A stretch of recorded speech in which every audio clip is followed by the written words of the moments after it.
Hello and welcome to the Dicey Digest. Wait, what was I going to say? Hold on. Girl, I don't know. Hold on, wait. I'm proud of you, though. Check Wait. this out. Wait, welcome to the Dicey Digest. Welcome to the Dicey Digest. Is that what I say? Oh, are you trying to think of your intro right now? Yeah, like welcome No, to the you need a whole- Dicey Digest. Right? Sure. I mean, yeah, I don't think you have to overthink it. Whatever you say will just land. Welcome to the Dicey Digest. Welcome show? Welcome to the show. Welcome to the shit show. I feel like everybody says their life is a shit show. Anyways, we'll use one of those as the intro. Is it played out now? Because you started it years ago. Well, yeah, I used to have merch that said shit show and all that stuff, but I also got that from other moms that were like calling their life a shit show. I feel like it's like a mom thing that everybody calls your life a shit show. I mean, it's been such a long process to think about. Like, it's always so funny when you think back like 3 years, the cringe factors of things. Oh, the cringe factor of me being online since I was 19 years old and literally oversharing all of our life, and now everybody knows all of our business. And now we're on a podcast and we're going to even share even more of our life and even more of our business. I know. Half the people that meet me ask me how it feels like everybody knowing what's going on. I tell them it's been a slow process. It's been a slow drip over time, so I've just gotten used to it. Yeah. Yeah, Well, I've learned to deal with it over years now. At first, though, you really were not a fan of, like, the social media thing. Well, no, yeah, of course I've had issues with it over time, yeah, of course. Yeah, because you're, like, you're polar opposite of me. I grew up being super private. Yeah. Yeah, for sure. And your mom still is a super private person. Like, she doesn't really like being in the limelight. But we've learned to share more and be more authentic versions of ourselves. Right, yeah. Holy goodness, what was that? Is that a bomb? What, Gabbie, you can't just casually, was that a bomb? I think it might have been. Oh, my God. We're at a gymnasium. I imagine a basketball fell. It's a fancy gym. It's not a No, gymnasium. no. It's a fancy gymnasium. I did not mean it like that. What? I don't know. You said you don't have to explain. It's a fancy gym. It's beautiful. I mean, no, it is. I just wish that I could, like, show more of what the set actually looks like because it's a beautiful place, you know? Yeah, for sure. Like, but whenever he said the gym, I was like, where the fuck is the gym? I was going up the stairs. Dude, do you want to get into explaining any of that? Yeah. Dude. So we're filming this podcast in a building. This is like an old ass building that used to be a theater. And I wish Scott was over here because It was a Masonic temple. It was a Masonic temple. And I found this place on Google. It's called The Lodge. It's in Dayton, Kentucky. And they do all sorts of stuff here. Like if you're local and you're looking for somewhere to record your band or record a podcast, I mean, shit, they got all the equipment now. They've added a lot of it because of me. Yeah, the owner hosts and rents space for all different types of like art platforms. Yeah, and also like he hosts events here too. He had like a couple Halloween parties. I didn't get to make it to any of them, but he does a whole bunch of cool stuff here. You did your clown photo shoot here? Yeah, I did my clown photo shoot here. And then we have Peter. He's the one who's like the sound guy. We definitely at some point in post got to get a camera that shoots to you. I know. And is like, hello. Yeah. So honestly, this wouldn't be possible if I wouldn't have found Scott and Peter because I would not have been able to produce such a... The level of professionalism is far beyond what we were capable of. Right. Or what we had the time for, even. I mean, our last podcast, we were shooting it with one single microphone that I got on Amazon. I was going to say Amazon mic, MacBook, and we couldn't get to, kitchen table. We had two microphones, but I could never figure out how to split the audio. And then how to get the video to line up. And we were filming on the computer, like on terrible. The webcam. It really was bad. But you know, what the craziest part is that people were saying how much they loved that podcast. They're like, I miss your OG podcast. And it was on Spotify too. Your authentic fans enjoyed the content, even though the production level wasn't there. That's for sure. I hope that you guys enjoy this much, much more. Anyways, I want to get into when we were doing the testing for sound, right? Like the sound testing. And Scott was kind of like giving us some things to talk about. And he was like, what is your, what's something that you're good at? You know, I wanted to bring that up because I put some thought. Oh my gosh.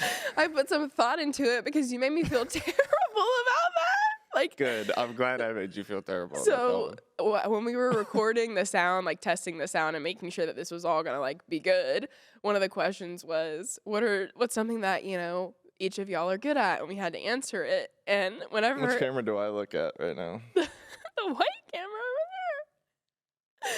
But anyways, so the question was, what is Cody good at? And my answer was, I don't know, like Pokemon Go, like he's good at video games, and you're making me sweat thinking about it. And then we didn't talk about it after we left the podcast. And he gets out of the shower one day, like fuming, like ends his shower early, like slides open the door. And Cody's like, let me tell you something, Gabbie. If you ever fucking answer a question as to what I'm good at with Pokemon Go, I swear to fucking God, divorce. And like, that is never something that you've said to me before. Like, usually it's me telling you I'm gonna divorce you, but like you saying it, I actually take that so for real. Yeah, but no. You throw it around casually. Oh yeah. Yeah. Because you be pissing me off. But I'm sorry. But one of the things I put some thought into it, and the things that you're good at is you are a phenomenal father to all of our kids, for real.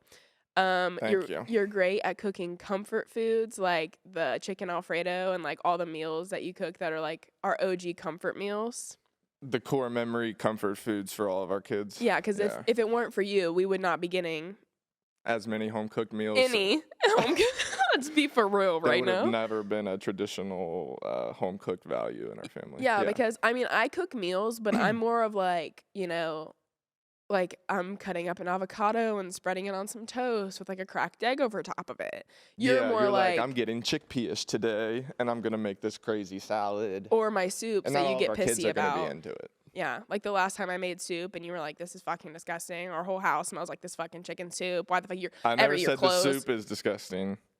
You were like, our whole house, our blankets smell like the soup. The soup stenches our house. She puts it in the crock pot for like 12 hours. You can smell it in every room of our house. First of all, no, I don't. It smells delicious. Our house smells delicious, okay? Okay. And then another thing that you're good at is how like 90% of the time, and I'm only saying 90% of the time because sometimes we'll be mad at each other whenever I'm feeling down, but like 90% of the time when I'm like depressed or like feeling down, you know how to make me smile and laugh. Like you're always good at like trying to like cheer me up, and you always know how to like pull me out of my funk. And you also do a really good job running the storefront. Like for real, like you run the entire storefront, and I wouldn't be able to have the storefront if you weren't willing to. That's 8 months now. Yeah. Of a successful storefront. Yeah.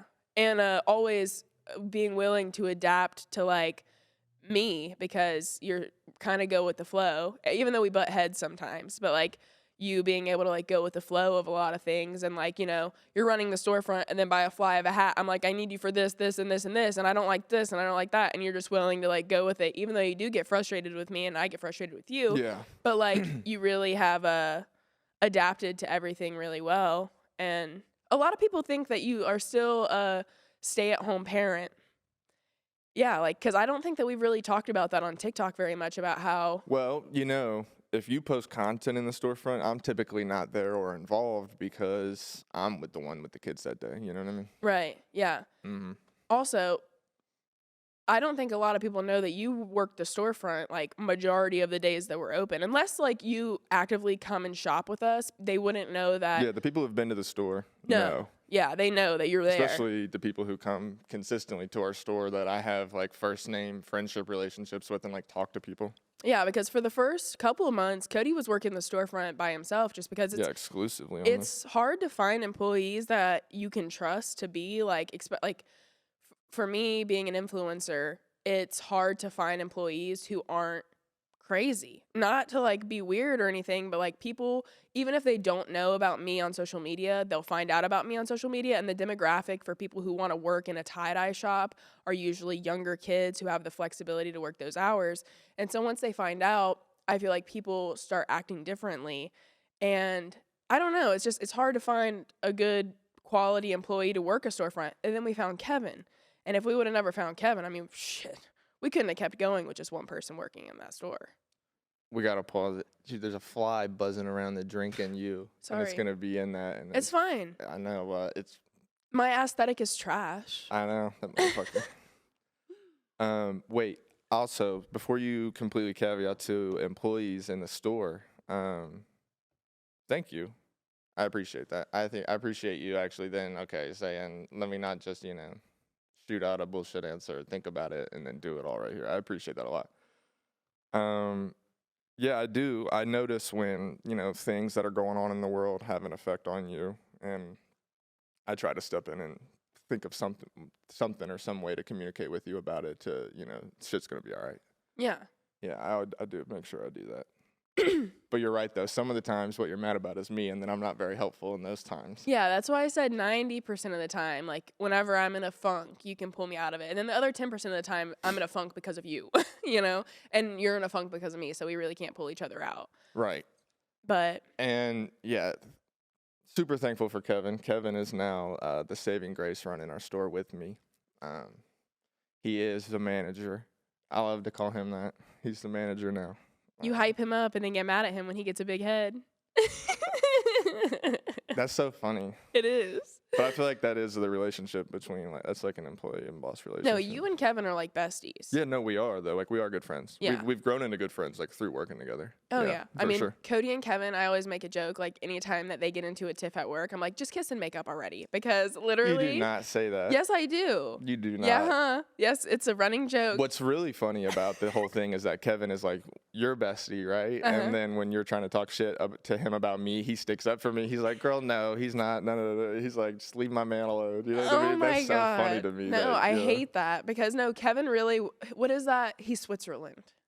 Like, have you ever heard that term? No. Like, whenever you're like in the middle of something and you just are neutral and you remain neutral to both sides. And you're like, he'll listen to me and he'll hear me and he'll be like, damn girl, like never like fuck that man. Like and sometimes that's what I need to hear. Like, that's why I have like, my girlfriends for that. But Kevin will never be like, fuck him.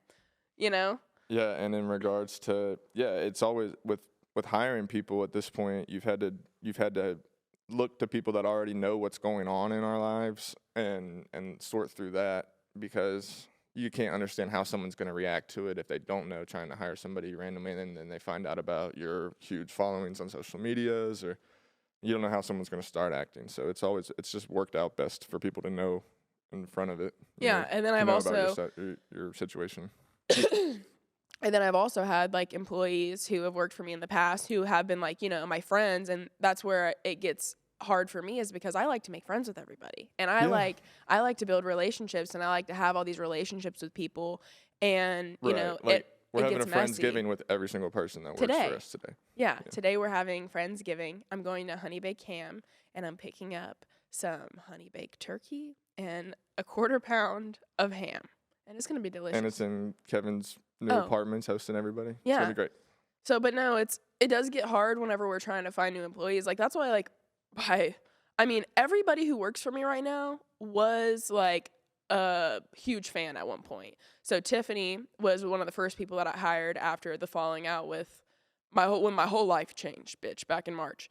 When the grand opening of the store happened, is whenever I hired Tiffany. And, Tiffany has been a saving grace. I mean, if I didn't hire her whenever... Yeah, Tiffany came to one of the dye classes last year. That's how you met Tiffany. Yeah, she came to one of our first OG classes. And I don't think that's something else that, like, I'm getting off topic for this entire podcast. When you have employees on, you should talk about the fan-out stories from them. Like, their beginning fan-out stories. I know. This is as a funny icebreaker. Tiffany, I don't have a funny fan-out story for her other than she made me a beautiful cup whenever I first met her. And she brought it to the class, and I still have that cup. And then oh my God, so embarrassing. But, like, I'm terrible whenever it comes to cups. Like, you know how I just be leaving shit in cups? Yeah, I do know, actually. So that's whenever I met Tiffany. She brought me this beautiful cup that she made with my name on it. What are you doing? I know about how terrible you are with leaving stuff in cups. Well, she made me this beautiful cup that was, like, resin, and it had glitter on it and all this stuff. I know the cup.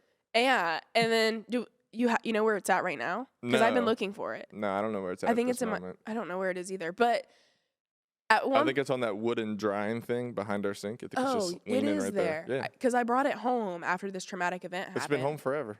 Well, no, it was at the before. It's been getting used at our house for months. When at our old tie-dye shop, when Tiffany first started working for me, I had put some liquor in it, and I was drinking some liquor when I was dyeing. Well, then I left the liquor in the cup for like 2 weeks, and it became like a breeding ground for gnats or something in the shop. I know, that's so fucking terrible. And so Tiffany. That can't be the same cup we're talking about. Yeah, it is. It's not. I can't throw it away because Tiffany made me that cup. But so Tiffany goes into work one. Yes, it is. So Tiffany goes into work one day and she sees the cup. On the next episode, that cup will be getting verified if it's the cup or not. It'll be right here. It will be verified. No, it is the cup because I brought it home and I cleaned the fuck out of that cup. It's the only one that other people have sent you Gabbie cups. Yeah, no, but that is the cup that Tiffany gave me. It's one of my favorite cups. She spent like the rainbowy, glittery one with your name that's inside of it. If you look on the bottom, I'm pretty sure it says Designs by Tiffany. But anyways, no, listen. Why you should have threw that away, Doc. It became a breeding ground for gnats, and Tiffany goes into work one day and finds that cup that she made me with fucking funk all in it. And she sends me a picture of it. She's like, ugh, like whatever. And so, anyways, that was traumatic as fuck. That was Tiffany's like. She's made everyone a cup. She really has. But now she does sublimation cups, so it'll never be as good as the cup that she made me. It's a resin glitter sparkle cup. It is. It's a really cool cup. Yeah. It really is. Not many of the ones that we get do I actually like. Somebody sent me one a long time ago that has my name written out in different like firearms and all the different like all these different things on it, and I still use that one to this day. That's one of your favorite. I love all the cups that I get because I know that I will use them, and I always need a fucking cup. Then the other side is like 1776 spelled out in firearms and stuff. That is a good cup. Cool. It's a really cool cup. Yeah. I just put it in the sink yesterday. Anytime it's a giant metal cup. Anytime one of our kids gets sick, it's like the ice water cup. It is. I think. Wait, let me open up my phone because. Do you want to do the Instagram questions? Yeah, I'm gonna do I asked my Instagram. If hold on, let me find this. Sorry. Damn. My bad. Hey yo. Let me find it. I asked my Instagram to ask me questions because I was doing our first podcast episode with Cody, and I was like, if you guys have any questions that you want me to answer, let me know. Okay. So there's quite a few. Oh, there's a lot. Okay. Oh Lord. There's a lot of questions, y'all. Y'all asked a lot of different It's been a things. long time since I've looked at one of these with you. It's been a long time. We used to have fun answering questions. We did these a couple times. It's so long ago. But yeah. They're really funny. Okay. Will we be having more babies? No. Why not?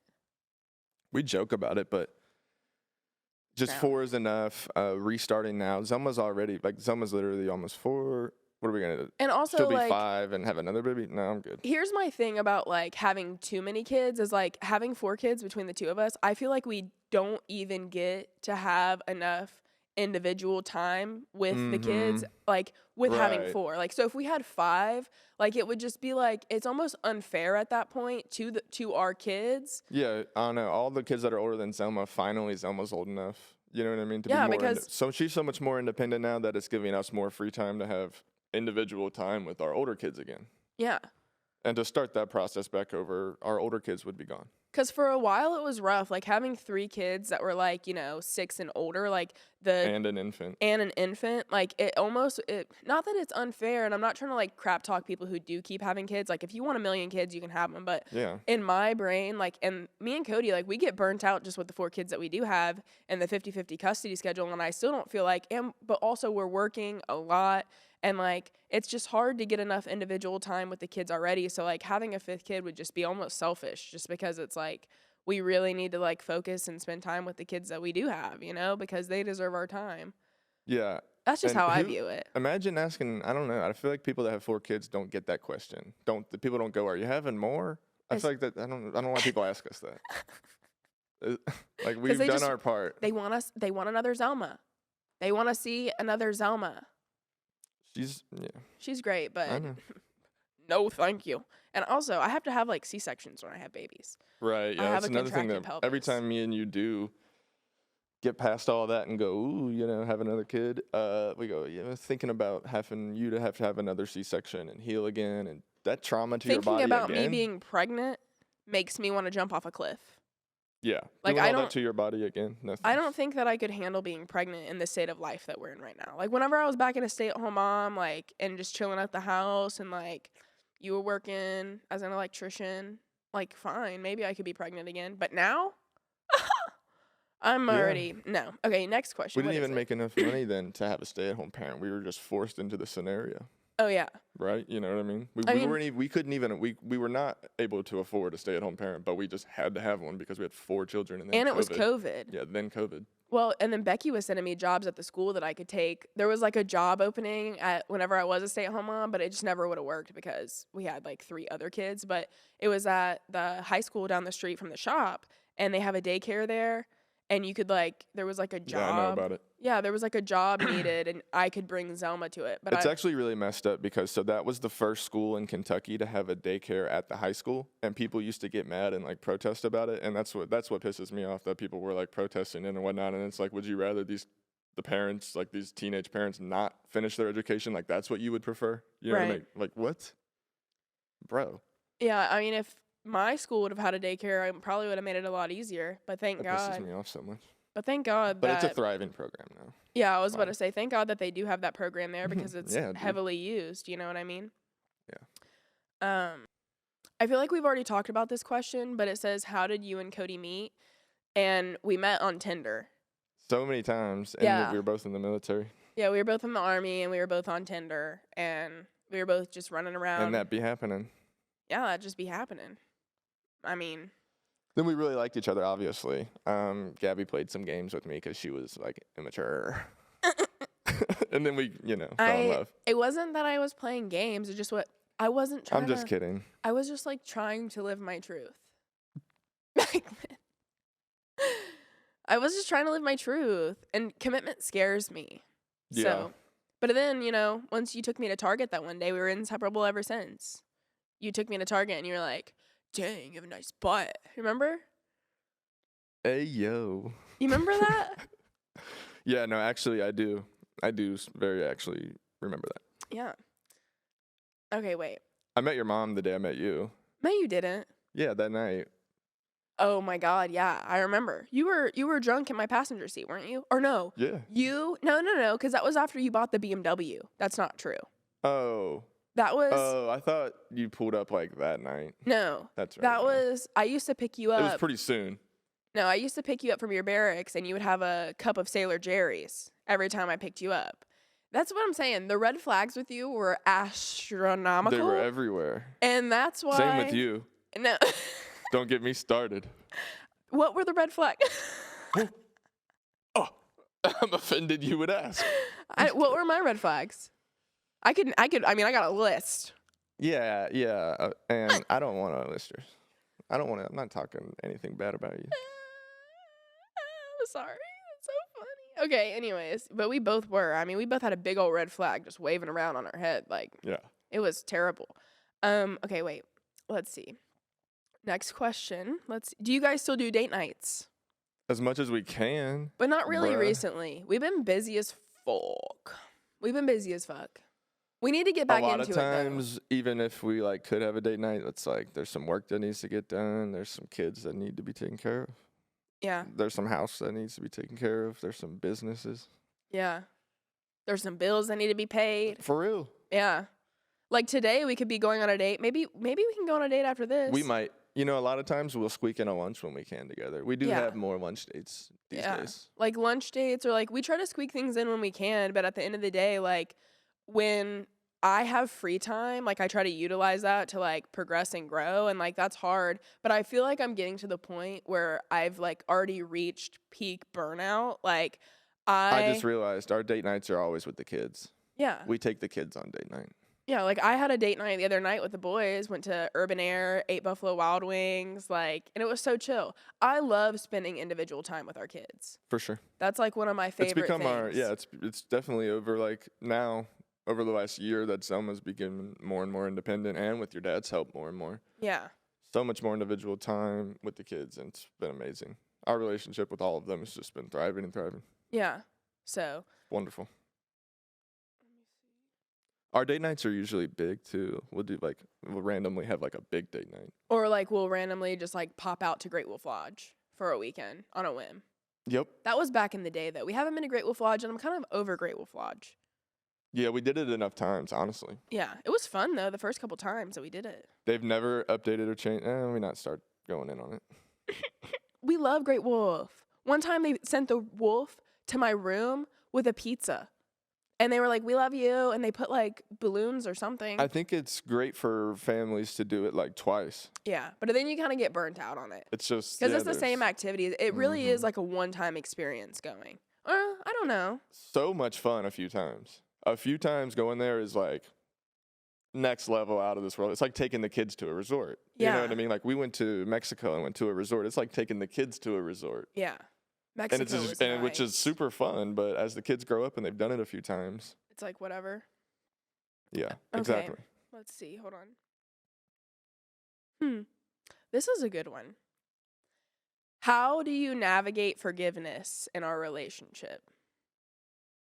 Or like, how do we navigate forgiveness? Wow, I don't know off the top of my head. That's one that I have to think about. I feel like it's like in stages. Like, I don't know if like we ever 100 like, okay, forgiveness for like you being annoying and like farting on me like is one thing. Like I'll never like, you know what I mean? Like if you like come in the bed and like fart and I'm pissed off, like I just forgive you because I know it's gonna happen again. But like forgiveness on like a deeper level, like, you know, whenever we were going through like our shit last summer and stuff, I don't feel like forgiveness is ever like 100% like met. It's just like acceptance of it, if that makes sense. Like, because to forgive, I guess you don't have to forget, but there has to be like growth there. And like once you see the growth, it makes forgiveness easier. But I guess it's still there. It's more of like acceptance of the past for me, and like accepting that it happened and coming to terms and like facing it head on and like facing like, okay, we went through this shit and like we have decided to like keep on moving from it rather than like forgiveness. Because like for forgiveness, I feel like that's such like a surface level thing. Like, and like we couldn't talk about it. Like, because like when somebody was trying to talk about it, whether it be me or you, there was like a wall that like divided us for a long time. Like for like, I feel like months and like almost a year before, you know, everything blew up kind of. Yeah, I definitely had to hit breaking points to learn how to communicate about what had been, you know, bothering me for however long, you know, resentments or whatever that I'd been holding for a year or more, you know. Yeah. Learning to communicate. But that was also like, I feel like that for you, like you never communicated well. Right. Yeah, no, obviously it wasn't, it was a problem my entire life. Yeah. Because you're kind of like closed off and like you don't like talking about your feelings. Then I'm the complete opposite. Like you're the avoidant one and I'm the anxious one.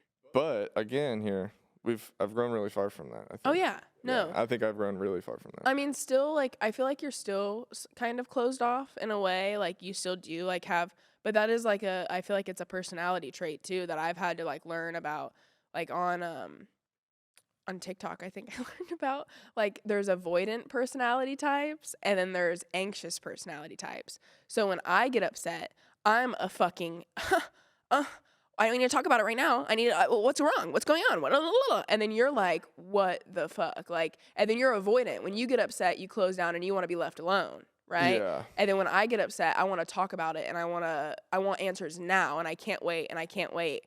So it's just hard whenever we clash like that, you know?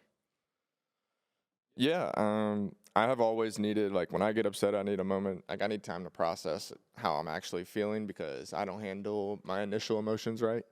So I need time to process it. And then I think for most of my life, I would process stuff and then I would just hold it in and use it as a resentment towards others instead of then going and communicating about it and letting it out. And actually, like, a lot of the times, what I'll be upset about, like, if I say it out loud, it'll actually, like, help me, like, actually reflect on what the fuck I'm thinking. Yeah.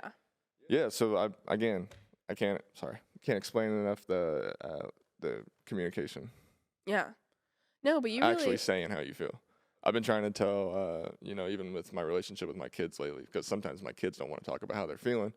And it's because they don't know how to explain it right, and they're afraid that, you know, someone will be mad about how they feel. And I'm trying to tell them, like, man, just tell me. Just let me know what's up. Yeah. So I can talk to you about it. Yeah, and that's how I always told you, like, even if you sound stupid and even if it doesn't make any sense, just say it. Like, at least it's out there, because if you're just going to hold everything in, and that's like, you know, times where even I have, like, I can't, that's the problem with me, is I can't hold things in. Like, whenever I'm feeling a certain way, like, I got to let that out or I will fucking lose it, you know? Yeah. So, but you're the complete opposite. So I think that was like And it comes into factors of like our childhood too. Like, you know, like our childhoods were vastly different, but in the same, like we're both only children, only childs, only children. We were both an only child. We were both an only child, but we also grew up very differently. And so I've always been like super outspoken and super like, you know, in your face and like, you know, ready to talk and, you know, overly social. Yeah, and I went to a private Catholic school. Well, I went to a Christian school too, boo. I know. But I got kicked out of mine. Just when I was a boy. You went all the way through. Like, you went to Catholic school through and through, like, elementary through high school. Mm-hmm. Next question. Oh, yeah. Did you want me to, elaborate on the school? No, I'm sorry. Lord. Can I have the vape? Pass me that shit. What was? Pass me the vape. Give me the vape. I quit, like, a week ago. Actually, a month ago. Sorry. She quit carrying her own around. Okay. Let me find the next question for us to answer together. That one was deep. On a lighter note, sometimes we'll annoy each other, and, you know, we don't actually, like, ever apologize. You start trying to act normal, and I'm like, oh, I'm still mad.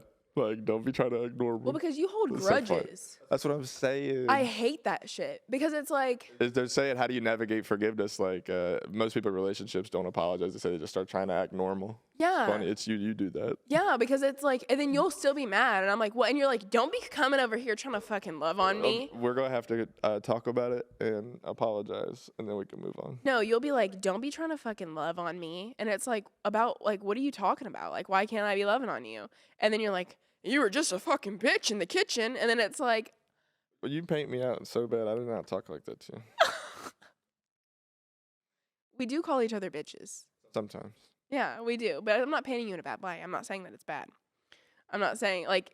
I'm not a person like that. We're talking about our petty arguments. Like, and me being a bitch in the kitchen. And then I'm like, poof, over it. You know what I mean? And then you go off and you're like, no. I'll say you were just being rude to me. That is what you say. You don't really call me a bitch like that in those situations. Yeah, I'll say you were just being rude to me. Okay, let me find the next question. Now you're like, what's for dinner? Well, usually. Are you hungry? Yeah.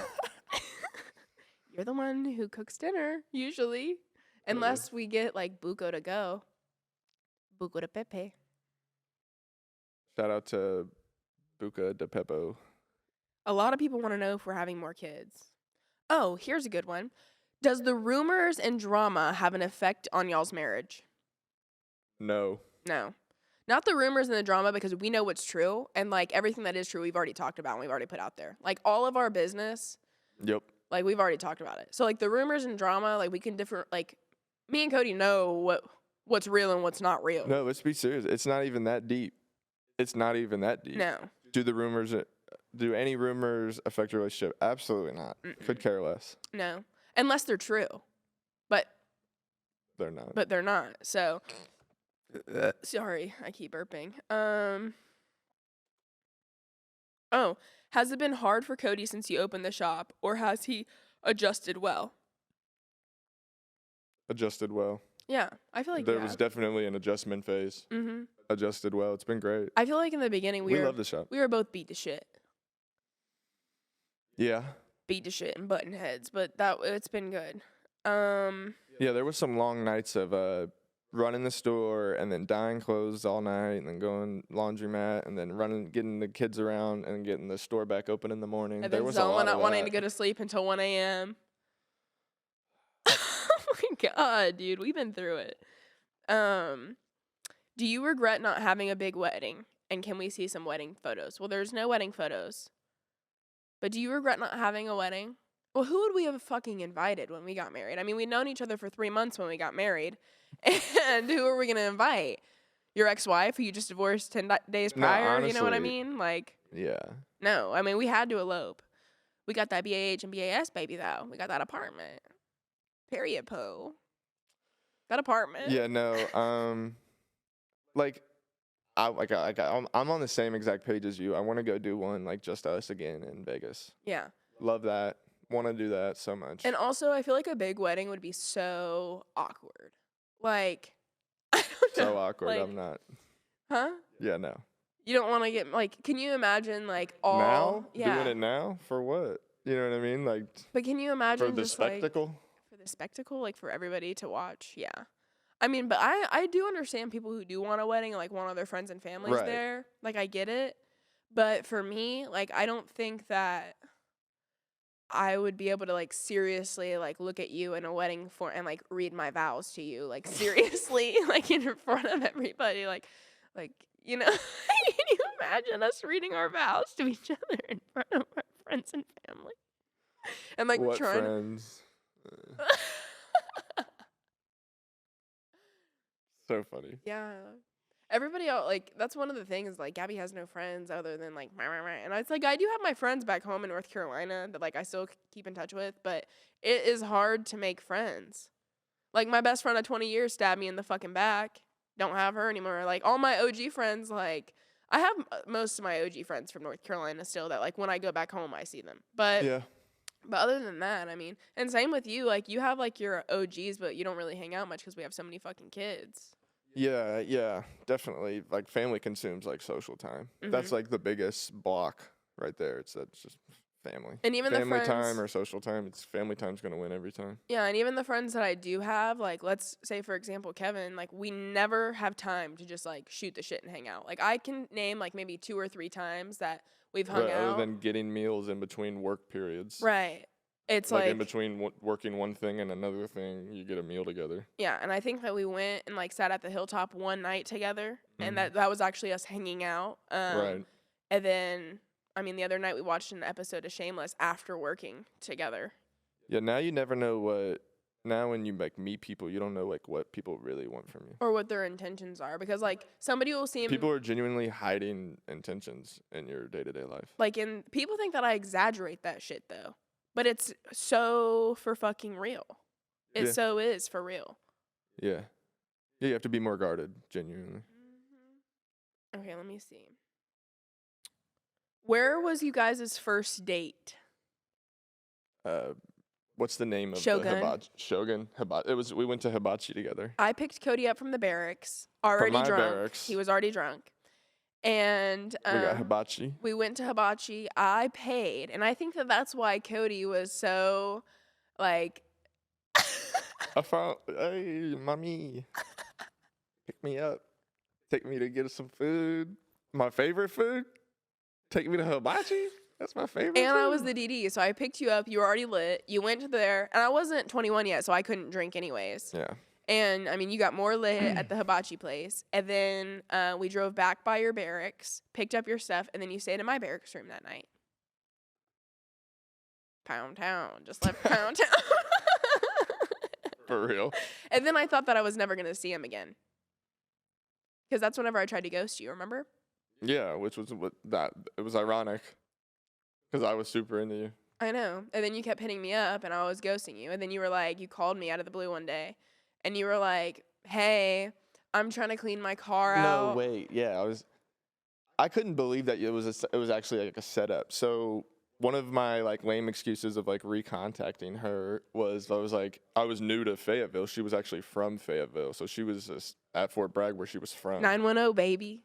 Yeah, so I was like, where should I take this car for a car wash around here? And I told him to go to... What's stupid about that question is that it's a military post. So, like, every exit of Fort Bragg, and Fort Bragg has more than any other base in the world, there's a car wash. There's a car wash on every fucking corner. So why was this man calling me to ask me where he should fucking take his car to get washed at? Why? Tell me why. So, tell him what I did. That booty. So she told me a fucking address. She told me a business address. like 15 minutes off of one of the gates. And I'm not even from here. I'm like out in this. I'm like almost into the country of not like almost off Yadkin. You were on Rayford Road. I know exactly. Yeah, you were on Rayford Road. Shout out to everybody from Fayetteville. She sent me way out Rayford Road to an abandoned car wash. It wasn't even fucking open. I pulled up. I was like, that bitch what got closed down. Mm-hmm. And I couldn't. So I hit you back. I was like, hey, it's closed. I was like, is there another one? And I didn't even put it together that she was literally like like probably hysterically laughing, rolling over like this dumb motherfucker. I sent your ass to some closed business, and to come to find out later, that's so. And you still didn't catch the hint because even after that, you hit me up again, and then that's when we went to Target. Yep. Yeah. One of our other early dates was a strip club. When was that? No. Oh my God. Very early date. I remember. Might have been pre-Target. You might need to move your mic in. It might have been before we had even had that Target date you're talking about. No, that's. You're such like modern day dating.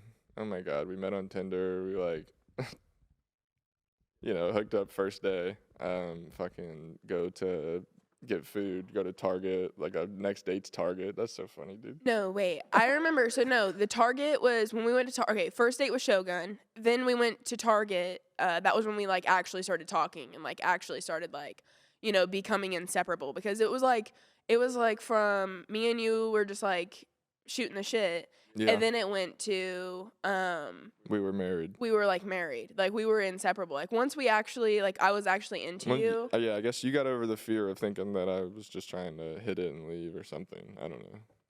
Well, first of all, you were lying to me about your entire life in the beginning. Okay? You were lying to me about your entire life in the beginning. Yeah, well the day we met, come on, I'm gonna explain my entire life. You didn't tell me about like your truth until after we got back from Chicago. And you broke down to me in the car that day. And you were like, by the way. After we got back from Chicago, by the way, it was like 3 weeks of knowing you. Yeah, but you didn't tell me the truth. Like, that's why I ghosted you, because I could see the red flags, motherfucker. But let's be serious. If I only knew you for no, then you made me like fall in love. Like, we're in Chicago, like getting tattoos, and like you're just like so hot and like all this stuff. It goes to show about the private nature of which has gone away. Which you've gotten away from me, the private nature that I had. Yeah, but no. Not telling my business to people. But yeah, then we get back from Chicago, you tell me the truth about your life, and I'm like, it's okay. It's okay because I'm already. It was just that I was going through a divorce and had kids already. You told me that you were, but no, but you were like. Typical, been in the Army for 4 years shit. Getting my first divorce and have kids. I thought he was already divorced. Yeah. But he was still actively married. Active duty married. That's crazy that you would say it like that. I was legally separated and hadn't lived with her for over a year. Legally separated. Yeah, big stack of papers that says we're not together while we're figuring out this divorce. Yeah. But I thought that he was already divorced, so it was just like a little bit of a, yeah. Sorry, on our third date. I was already in love with you. I thought we were getting married. Okay. Yeah, that's why. Yeah, me and you. The way that me and you like got serious quick, I was like, "Hey, by the way, this is my real shit. This is what's going on." I'll never forget that day in that PetSmart parking lot. Why were we just sitting? What? Nah, it was more like it wasn't. I don't think we were at PetSmart. I think we were at like Ulta or something. No, we were at the Pets. I remember it was the PetSmart parking lot. Were we getting something for your mom or something? No, we went to go eat at that little like Kyoto Express. Yeah, that's what I'm saying. We weren't at PetSmart. Okay, let me find another question. Not answering that one. These questions keep getting deep. Let's see here. What's the podcast name? Dicey Digest. Dicey, welcome to Dicey Digest. We came up with that bouncing names off of each other yesterday.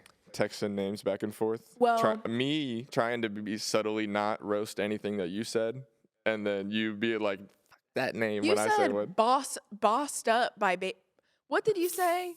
The very first thing the very first name I sent you, yeah. Bossed I sent you up with Dicey Baby Digest, Egan. by the way. I came up with Dicey Digest. No, you did not. Yes, I did. In the text message. You said trendy tonic. I will go back and read our freaking text right now. I said Dicey Digest. You said a Dicey Digest, and you decided that was not a Dicey Digest. I did not say. Oh, I said Radical Digest, and then you said Bossed Up with Baby Egan. Nope. Bossed Up with Baby Egan was before that. No, I'm reading the thread right now. The first one you said started with 2 T's. I remember. Trendy. Okay, you want me to go back to the very beginning of the thread? Yeah, I just want you to accept the fact that I came up with Dicey Digest. You don't have to be weird about it. First of all, I said Radical Digest, and you said Bossed Up with Baby Egan. I said that's so basic. No, and it's Baby Egan. Listen, you're dealing with all the trademark bullshit to get Dicey yours. Well, that's what I was gonna say. And then I just happened to say Dicey Digest, and you like. I said Radical Digest because I really like the digest part, and then you did. You said Dicey Digest, and I said, okay, fine, you can have it. Damn, fine, okay, yeah. But I picked Digest. Yeah. Dicey's mine too. Dude, I don't know why you're triggered about this. I'm happy that we came up with a name together. I can't stand you. I'm glad that me and you came up with a name together. Me too. I love you so much, baby. You're so sweet. Man. Thanks for the acknowledgement. But no, the Dicey in the podcast name is kind of brilliant because I own a company called Dicey Digest. If you don't know, wait, maybe you know. But I own a company called Dicey Digest, and I created the business name, all this stuff. I've had a trademark pending for like over a year at this point, right? And so if you're watching this, it's too late. Yeah. And so the trademark office revoked me and said, sorry, there's a business that's too in common with yours. It's also a clothing company. It's based out of Colorado, and it's called Dicey.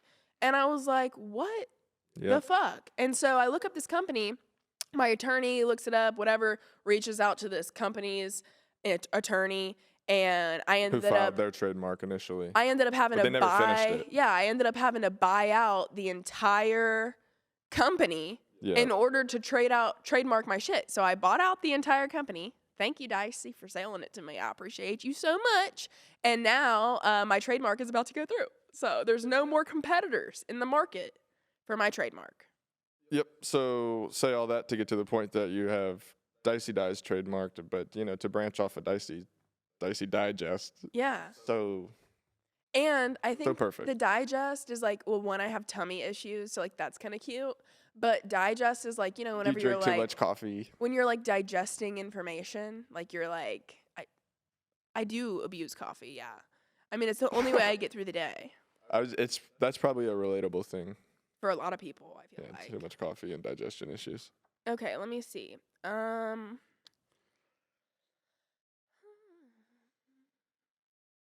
What was the realization point where you and Cody decided that you wanted to stay together?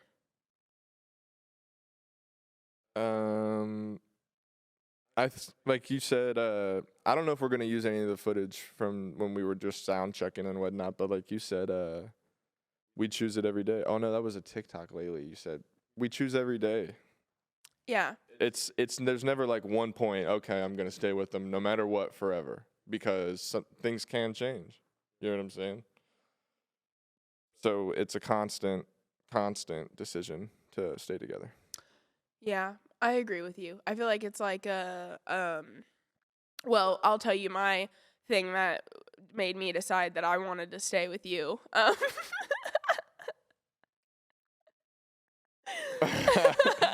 You mean an example, not like, whatever. No, like what made my realization that I wanted to stay in this relationship was that, like, after we did split up for a little bit and I was living in that Airbnb and shit, with the rats. You remember that? I do. Yeah. Back then. Sadly, yeah. Yeah. Back then, what made me realize that I was just like, dude, like, I don't know. I kind of miss him, I think I need to go back. No, I don't know. I mean, I feel like we never really broke up. Even when we did break up, we just, like, how do we break up forever? We can't. There was no, like, actually, like, choosing. It's choosing each other every single day, I feel like, Yeah, that's what I'm saying. Yeah. And the one time we chose to not stay together, it sucked, obviously. Yeah, I did. That's what your point is. We gave it a shot to not be together for like 7 days, and we hated it. It was a little bit longer than 7 days. It was a little bit longer. It was a couple weeks that we were, like, kind of done with each other. But then it was... I missed the memo. I didn't get the 30-day memo. I mean, I wasn't... Yeah, it was a while. I got like a 7-day memo. What, because I invited you over to the Airbnb to stay with me? I don't know. I was at the Airbnb scared. Like, come over. I'm inviting my sneaky link over, but we're married. Those were the days. It's hard to kind of talk about that stuff, isn't it, though? Yeah. Yeah, it still is. But I've accepted it. Like, that's what I'm saying. Like, forgiveness for me is acceptance. Like, I've accepted that entire period of our life and, like, everything that's happened. And I think that was the only way that I was able to, like, move past everything. And, like, to get to the point in our relationship where we are now, like, I feel like we're so much healthier than we were, like, a year, 2 years ago. You know what I mean? Yeah, no, we are. Hitting those breaking points in our relationship really retaught us how to, love each other. Yeah. For sure. And appreciate, I feel like appreciate each other. Yeah, retaught us appreciating each other and more actively loving each other, I feel like people try to excuse dry periods in relationships where it's like, we're just not that, in marriages where it's just like, we're not that great right now. But instead of that, it's like actively work on it at that time. Start working on it, you know what I mean? Fix it then. And also, like, whenever one of, like, let's say you have an issue or I have an issue, like, instead of, like, one of us brushing it off, because I feel like we used to do a lot of that, like, yeah, I would bring something up and you would brush me off, or you would bring something up and I would brush you off, and it was, like, a repeated cycle of, like, us not actually, like, watering our relationship. Like, we were just not validating each other. Yeah, and, like, telling each other to get fucked because my feelings are hurt because you didn't validate me, so now I'm not validating you. Yeah, exactly. And then, now you're resenting me. Well, I'm resenting you. And it was, like, in this period of, like, just we were not on the same fucking... Yeah, we could never get on the same page. Yeah. I'm mad about this, so I don't care about that. Yeah, and so it was just, like, a repeated cycle of that. So for me, like... And it sucks, like, because, once you go through, like, a really bad point in your relationship, it feels like the entire relationship isn't credible anymore because, like, or at least that's how people look at it, right? Oh, like, so-and-so cheated or she cheated, he cheated, whatever. And then it's like, oh, well, their relationship is forever, like, toxic and unhealthy. When that's really not the case at all because all of that we went through, like, truly has changed the dynamic of our entire relationship. You know what I mean? And for sure. I mean, it has. And I feel like it's pretty normal. I mean, it's like there's trauma in our past, but there's been so much growth and like healthy development from all those breaking points. Yeah. Yeah. It sucks that it happened though. It almost there's like falling back in love times too, Yeah. Like you get that falling back in love feeling again. Yeah, the falling back in love phase is toxic though. Yeah. So toxic. So toxic. We're just hyping up our toxic selves right now. I know. When were we in We're bed? We're validating our toxicness right now. I know. When were we in bed together? And we were. Do you remember that? No, I don't know where you're going. We were laying in bed and we were laughing about how toxic we are together. I can't remember when it was. We've had so many laying in bed laughing sessions that they're like hard to determine. Oh yeah, that's whenever it's a frequent occurrence for me and you. Me and Cody will be laying in bed just like geeking over like the stupidest stuff, like stuff that doesn't even make sense. Yeah, that's when we can both really let it out too. Unless Zelma's in our bed. Yeah, which is much less frequent these days. She will literally like she'll be in our bed and she'll be like, "Okay, I'm out. Like I'm going to my bed. Like somebody come tuck me in. Where's my iPad?" That's actually happened recently. Yeah, where's my iPad and my iPad charger? I'm going to bed. That was a first. I was like, oh, you don't even want to be in here? Okay, dude. Yeah, see ya. Hasta luego, little miss. Try not to, let her know that I'm glad, Sometimes I do get sad. Like, oh, you want to go? Because, like, now that she's almost 4, like, literally in a couple days, I need to order some birthday supplies or else she's going to be pissed at me. Literally, I'm so last minute. I need to get my life together. Dude, that's what I was saying a few days ago. I was like, hey, you were like, I'm on it. I know. I thought I was on it, but I'm not. Yeah. Should we wrap it up? What was that last remember. question? Oh, Oh, it's because I shot a sidebar in about enjoying the house being messy. While the kids are gone. But no. Because eventually I'll straighten it up, and then I won't make it messy no more. When you go over to my mom's house, there's no kids in there tearing it up. It's all yeah, but I'm pretty tidied sure up. your house was clean whenever you were younger too, because she would leave you them damn lists. She'd be like, "Listen, boy, you're doing this, and this today." Yeah, but again, just me and yeah, her. But no, back to what I was trying to say was, now that me and my dad has moved up here, my parents are still together, by the way. But now that my dad's moved up here and my mom lives alone, I'm pretty sure she misses the mess. Like, she misses whenever I used to leave crumbs on the counter when Right. she used to rip my head off for, like, eat over a plate, do this, stop leaving stuff out, stop leaving clothes in the bathroom, stop doing this, stop doing that. And now she's like, oh man, I miss picking up after, Gabrielle and like when Yeah. Jalen lived there and like the toys. Yep. Like she used to be like, oh my God, the toys were so cluttered and all this and that. But now there's no clutter. Exactly, dude. And it's gonna be so real. Like there is really gonna be a moment in our lives when that shit's gone. Like that's for and real. it sucks. And that's That's sad. why I say our babies can live with us forever. I know, there's too many of them. They can stay as long as they want. I know. It's like my 4th time being emotional in here. I don't know why I'm not emotional today. I think I've had too much caffeine. I'm like cracked out right now on caffeine. Yeah. And I'm about to pee my pants. So we should probably wrap up this first episode. And that was good. And I had fun talking to you. I did too. Oh yeah. And I love sure. you. It was great. And thank you for coming or not coming. Thank you for watching. Pause. Thank you for watching our first episode of Dicey Digest. And this is just the beginning of this whole entire new adventure. Hopefully we'll have I'm so proud of you. I'm proud of you and excited for you too, because thank you for always supporting me in everything that I do. I appreciate you because you really do. I'm actually going to get emotional, but you really do like support me in everything, even though like you might give me hell for it sometimes. You really do. Like you really believe in me, and I appreciate you. Thanks for trusting me. Yeah, I have so much. Yeah, I have full faith in you. I love you. Thanks for coming to this first episode, and we will see you guys next time.